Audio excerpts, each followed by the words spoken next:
Sorry जी, there is some. Sunil ji आपके जरा ऑडियो ऑफ कर दें 2 minute, there is some background disturbance. Okay, or maybe it was Anilji, I can't say. He has also switched off his audio. Okay, welcome to this 6th day, I think, yes.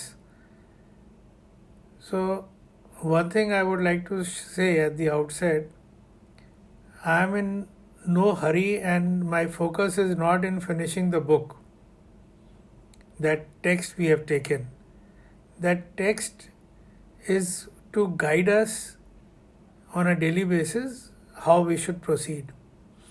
The more important thing to me is, while we are reading, are we doing enough chintan?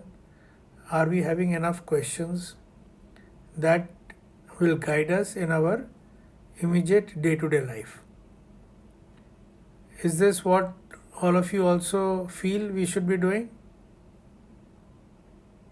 Sunil ji आप audio on करना पड़ेगा।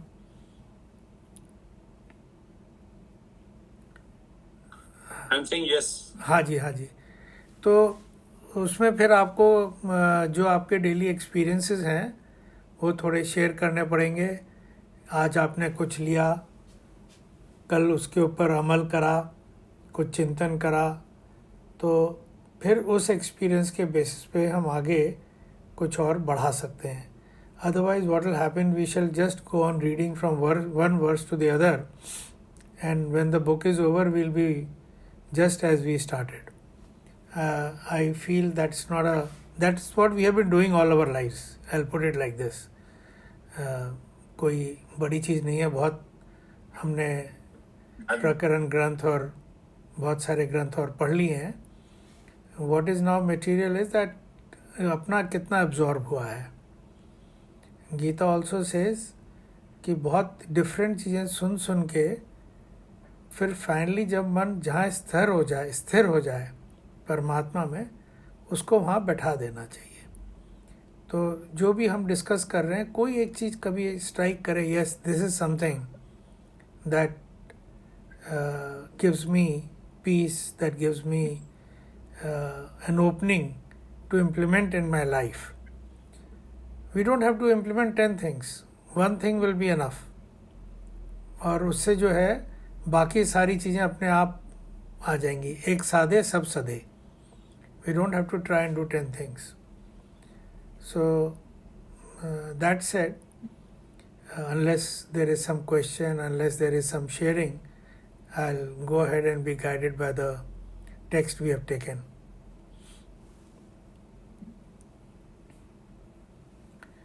सो yesterday we had decided that we shall reiterate the objective of this satsang. Harjeet ji आपने कल का सत्संग सुना था? नहीं, सुनने का मौका नहीं मिला, but I will do that separately. If there's any summary related to today, happy to hear from you. Otherwise, I'll pick it up. वो समरी ऐसी है, मुझे तो कल yesterday I felt very happy. Sunil ji asked a question and that the answer to that question gave me a lot of satisfaction, because वो सुनने में ही आपको पता चलेगा, ऐसे बोलने में शायद ना पता चले। उसका जो टेस्ट है, will line going through it yourself.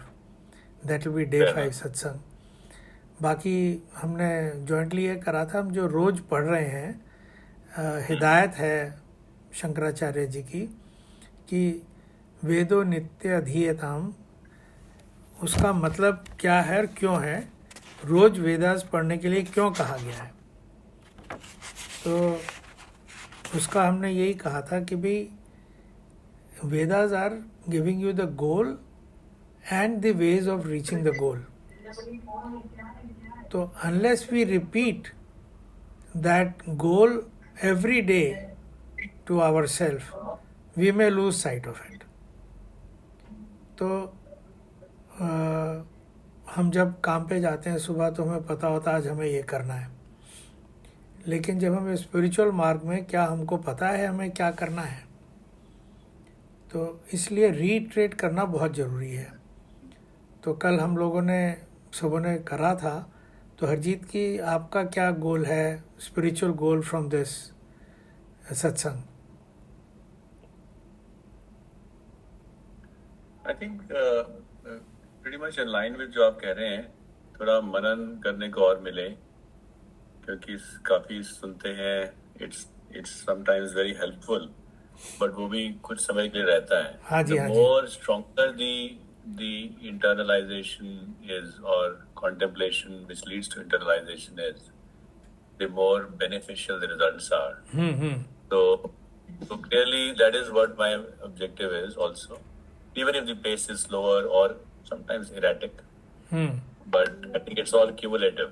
It all adds up to my mind.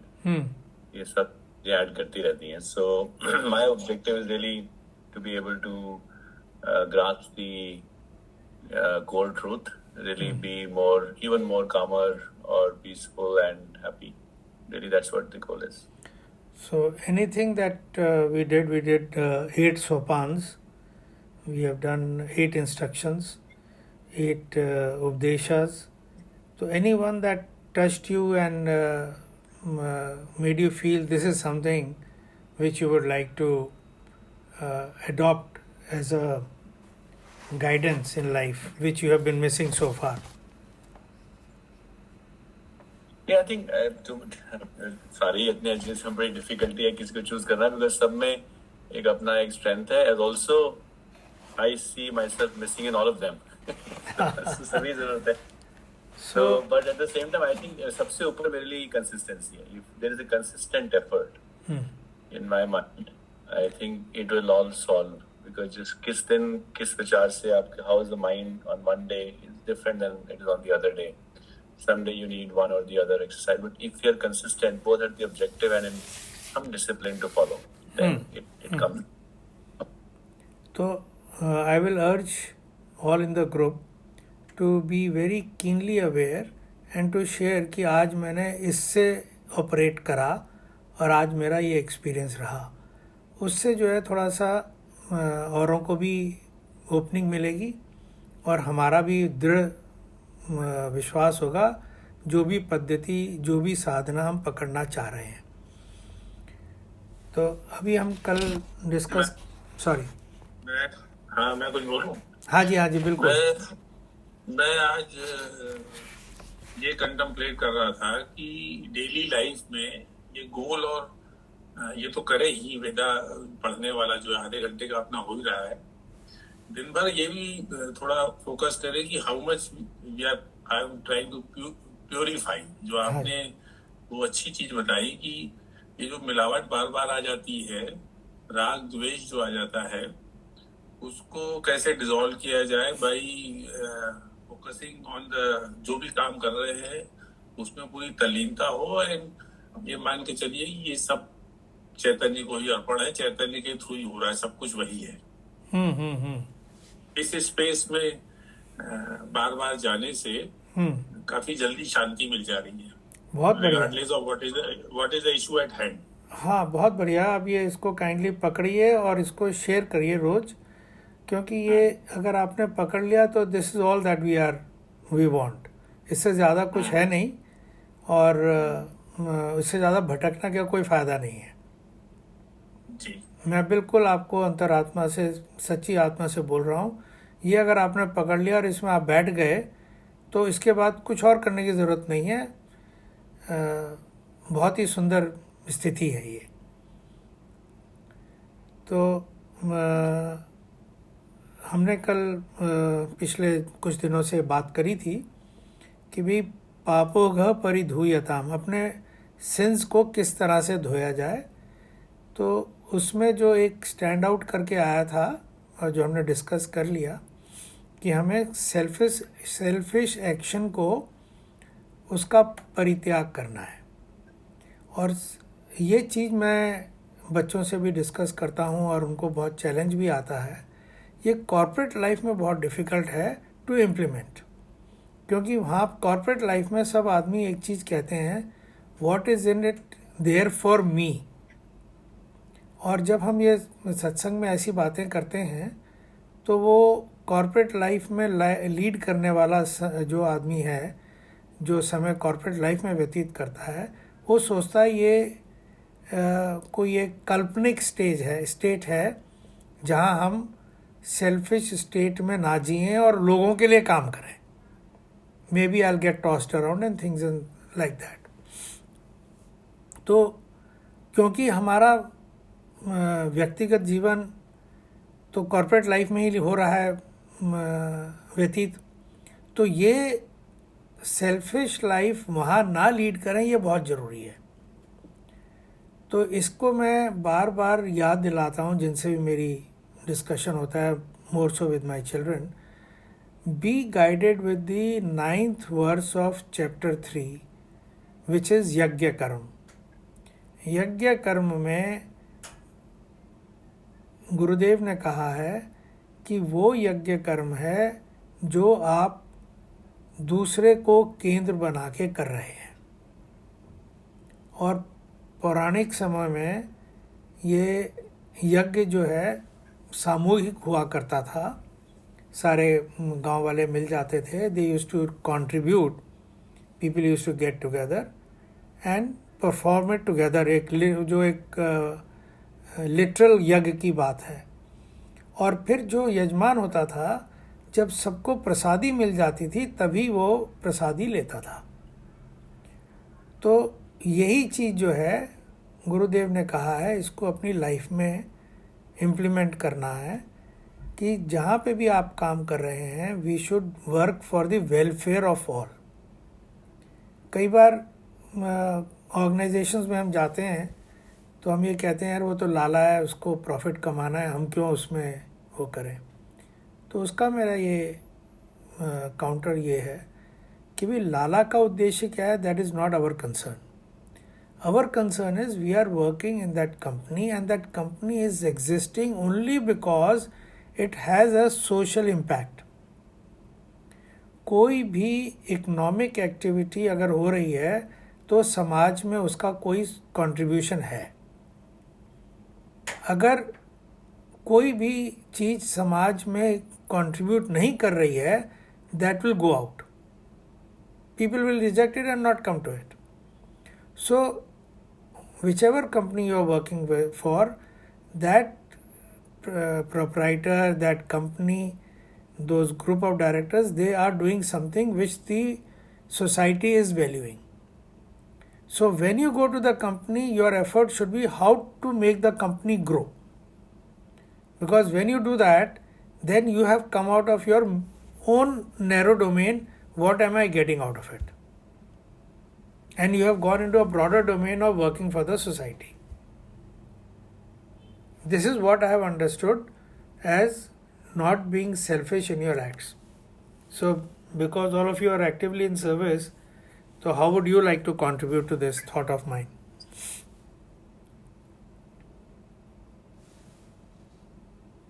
मैं तो ईश्वर की कृपा से एजुकेशन में हूँ और उसमें तो हम लोग बात ही यही करते हैं कि हम क्या इम्पैक्ट अपने बच्चों के ऊपर क्रिएट कर रहे हैं, उनको क्या अच्छा सिखा पा रहे हैं। तो मेरे लिए तो ये प्रॉब्लम थोड़ी कम होती है। वंडरफुल जी, हम लोग बात ही यही करते हैं हर मीटिंग में। तो बच्चों को जो आप डायरेक्शन देना चाह रहे हैं, वो क्या डायरेक्शन देना चाह रहे हैं उनको? व्हाट इज अच्छे इंसान बनो, फोकस यही है कि अच्छे और खुश इंसान बने। उसमें हम क्या सिखा सकते हैं ज्यादा से ज्यादा? उसकी परिभाषा क्या अच्छे इंसान बनने की और खुशी इंसान होने की? अब इसका हम लोगों ने एक बनाया है कि भाई वो कॉन्फिडेंट हो, वो अध्ययन करें, उनका EQ बढ़े, उनका IQ बढ़े, उनका स्पिरिचुअल क्वोशिएंट बढ़े, उनका फिजिकल क्वोशिएंट बढ़े। हर डिमेंशन ऑफ लाइफ में वो लर्न करते रहें और इन टर्न सेंसिटिव बने और दूसरे समाज का भला करें। हाँ, तो विजन बनाया हुआ है, बहुत अच्छा, वंडरफुल। तो उसमें जो है मैं यही सोचता हूँ कि जब आप एजुकेशन में हैं and you have a very very noble role to play in the development of society, तो वहाँ they should be made aware of how to get out of their own I-ness and work for the society.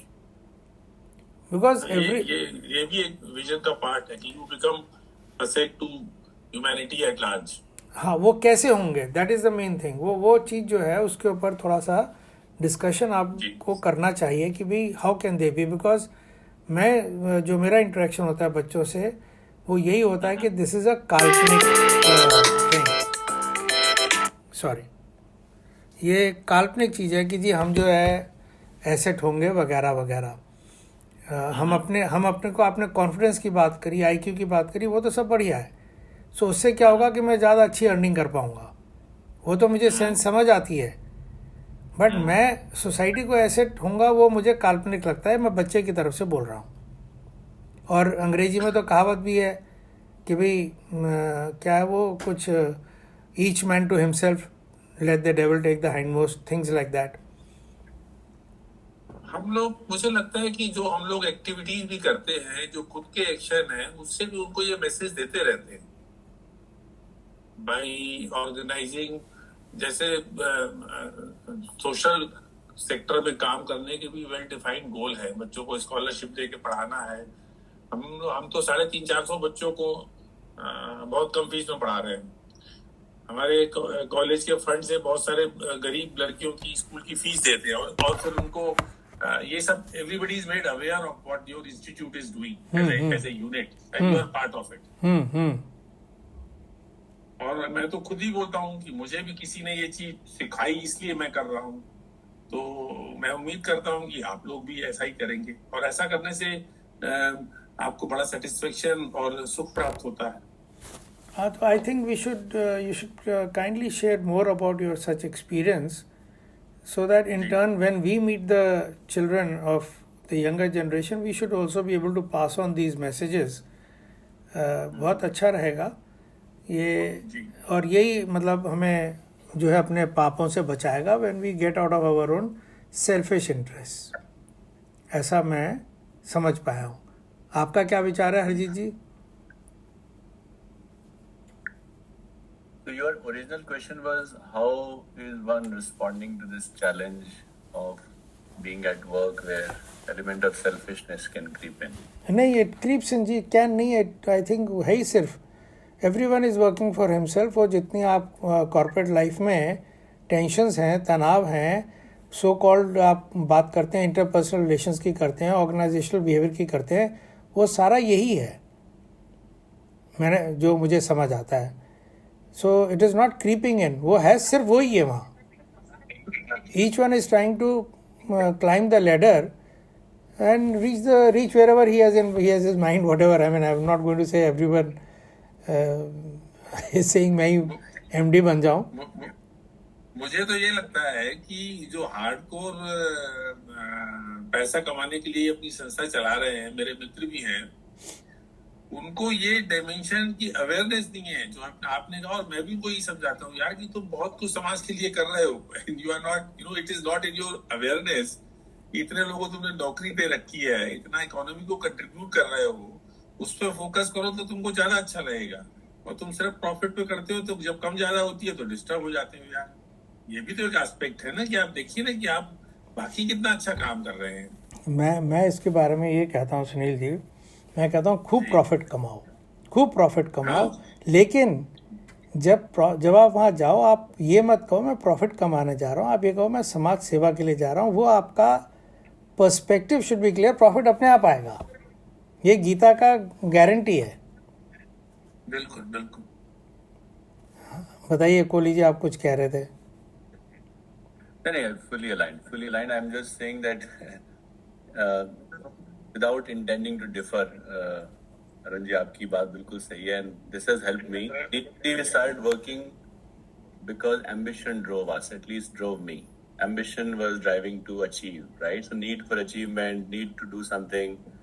Born and brought up in a lower middle class family, the social stratas had to be straddled up. तो एक दौड़ में घुस गए. I think that all worked well till some changes happened 10-15 years ago. And till the time those changes were happening, I could if I may use the word reconcile, as what you are saying, is ultimately we're adding value. We're adding value to many people, many houses, many families, so on and so forth. I think what now I do is, ambition wala phase, at least Bhagwan ki daya se, is not, I mean, it's maybe driving subconsciously, but it's not there anymore meaningfully. What today I see is, every situation is Karma Yoga. I have chosen to be here. So first of all, there's a big choice. I mean, I can attend to that choice, but once I've chosen to be here, wherever I am, there is a set of forces which are acting on me, which are asking for an action to be done or not done. And not doing is also an action, because I chose to not do. So, usme I just have to reflect and respond rightly. And that rightly means doing holistic output. It should help me, it should help the organization, my direct report, my peers, my colleagues, outside Samaj, my family, my bachas, everything. Everything which is linked to me in some form or the other. So today, this question does not rise, because I'm saying, unless I change the choice to be in this or not, till then this Karma Yoga will demand from me thinking and actions. And that is what I have to rely, that I could continue to do that rightfully, and then hope that God will give me the wisdom of rightness. वो बस यही दो चीज़ें. बहुत बढ़िया जी. So wonderful ji. So we, having exhaustively covered this papogha paridhuyatam, we come to bhav sukhe dosho anusandhiyatam. See the dosh in bhav sukha. जो संसारिक सुख हैं उनमें दोष देखना चाहिए. तो ये मेरा क्वेश्चन ये है कि शंकराचार्य महाराज ने ऐसा क्यों उपदेश दिया है कि हम जो जनरली सुख से अटैच्ड होता है उसमें दोष क्यों देखें.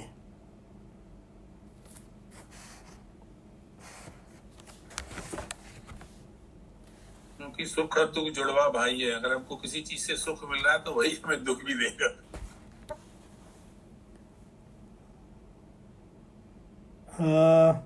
ओके, चलिए अभी इस टाइम के लिए मान लिया जाए. Is this the only reason?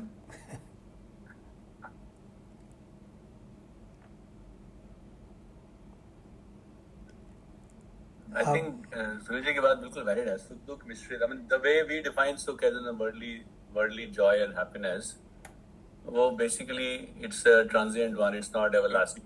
It keeps fluctuating up and down. Then once you have taken something or acquired something which seemingly gave you सुख, फिर उसकी keeping में और effort जाता है. फिर उसका वो बिछड़ न जाए उसके दुख में दुख आता है.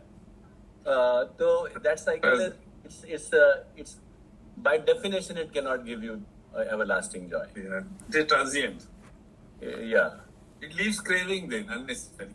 And और नए कर्म unnecessary. फिर keeping, reserving.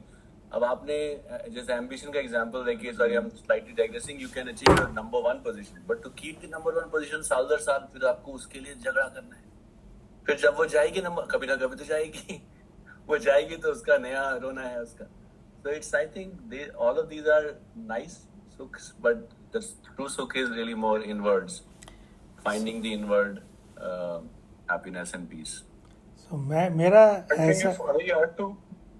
Yes, Anil ji क्या कह रहे हैं आप? मैं कह रहा हूँ I add to what भैया and Arjit said, कि जब हम बाहर सुख ढूंढ रहे हैं तो अगेन जो वेदांत हमें कह रहा है और जो हम सुन करके समझ तो चुके हैं कि सुख तो अंदर है, जो चारों महावाक्य हैं. तो जब हम बाहर ढूंढने गए तो हम उसको तो भूल चुके हैं ना. और इस पल की सच्चाई को छोड़ करके हम उस चीज के पीछे भाग रहे हैं जो हमने बहुत सजग मन से ये समझा है कि जो अभी हरजीत और भैया ने कहा. तो जैसे ही हम भाव सुख में गए तो हमने ये सुख को तो खोया ना. इस पल में हमारी अवेयरनेस से इस पल में वो है ही नहीं. हम उसको भूल चुके हैं, हम उससे डिस्कनेक्ट हो गए. बहुत अच्छा कहा आपने.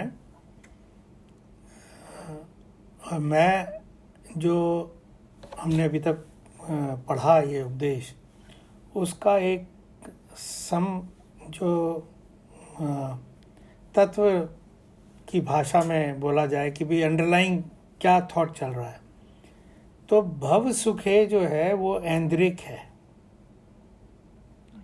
और हमने शुरू में ये डिस्कस करा जो इम्प्योरिटी है वो ऐन्द्रियक ही है। और हमारा लक्ष्य क्या है कि हम अपने आप को प्योर करें, जिससे कि अगला जो स्टेप आता है आत्म इच्छा व्यवसीयता, प्रभु की लीनता में पूरी तरह से लग जाए। तो जब तक हम लोग ऐन्द्रियक सुख में लगे हुए हैं तो प्योरिटी तो सवाल ही नहीं। जो आपने सब कहा वो बिल्कुल ठीक कहा in your own ways, but I am only keeping the thread alive कि ये सारे जितने भी हमने पढ़े उपदेश, उन सब में ये था कि भी आप जो है किसी भी तरह से ऐन्द्रियक सुख में ना पड़े। जैसे काम में मत त्यज्यताम, जो आपकी बुद्धि कामनाओं में घुसी हुई है उसको ही छोड़ दो आप, ठीक है ना। और जो कर्म कर रहे हो उसको पूरी निष्ठा से करो, कहीं लाइक्स और डिसलाइक्स ना आ जाएं। लाइक्स और डिसलाइक्स सारे ऐन्द्रिक हैं, ठीक है ना। और जो करा आपने वो अर्पित कर दो प्रभु को, बिल्कुल अपने साथ लगा के मत रखो, क्योंकि वो भी भव सुख देगा। तो ये पूरा का पूरा थ्रेड जो है वो आप ऐन्द्रिक सुख से अगर जोड़ेंगे तो भव सुखे दोषो अनुसंधियताम is a natural corollary to all this, कि आप जो है ऐन्द्रिक सुख को उसको आप ड्रॉप कर दो। And once you have done that, पहले उन्होंने कहा अपनी इंद्रिय वो अपने माइंड ही छोड़ दो, वो जो है घुसा हुआ है। दूसरा ये कहा अब आपको कि ये जो सोर्स है भव सुखे, इसको छोड़ दीजिए। और फिर आप जो है आत्म इच्छा व्यवसीयताम, आत्मा की इच्छा से पूरी तरह से तल्लीनता से इसमें लग जाइए कि मैं कौन हूँ। ठीक है जी।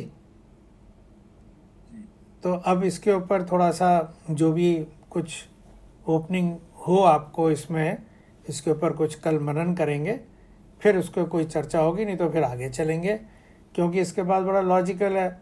अब आप अगर आपने ये मार्ग पकड़ लिया कि मेरे को आत्मा की इच्छा है, तो उन्होंने इमीडिएटली नेक्स्ट कह दिया कि भाई निज गृह तूर्ण विनय गणव्यताम, आप घर छोड़ के चले जाओ।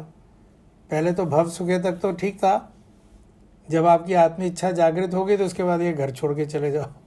तो और घर छोड़ के चले जाओ फिर क्या करो, तो वो भी फिर आगे आएगा। लेकिन ये हल्के हल्के करेंगे जिससे कि पूरा सिंक इन कर जाए, और हम अपने व्यवहार जो चल रहा है इसके साथ साथ इन इंस्ट्रक्शंस को कैसे फॉलो कर लें, सो दैट हमारा जो उद्देश्य है आत्म साक्षात्कार जो हम हैं वो कैसे हो जाए, and how this impurity is removed.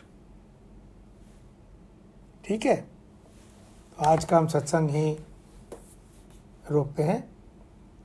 Any questions before I end it? Okay, so I will say the concluding prayer. ओम पूर्णमदः पूर्णमिदं पूर्णात् पूर्णमुदच्यते पूर्णस्य पूर्णमादाय पूर्णमेवावशिष्यते। ओम शांति शांति शांति। हरि ओम। श्री गुरुभ्यो नमः। हरि ओम। Thank you everybody. Hari Om. May God's blessing be with this group and may we achieve our goal. Hari Om.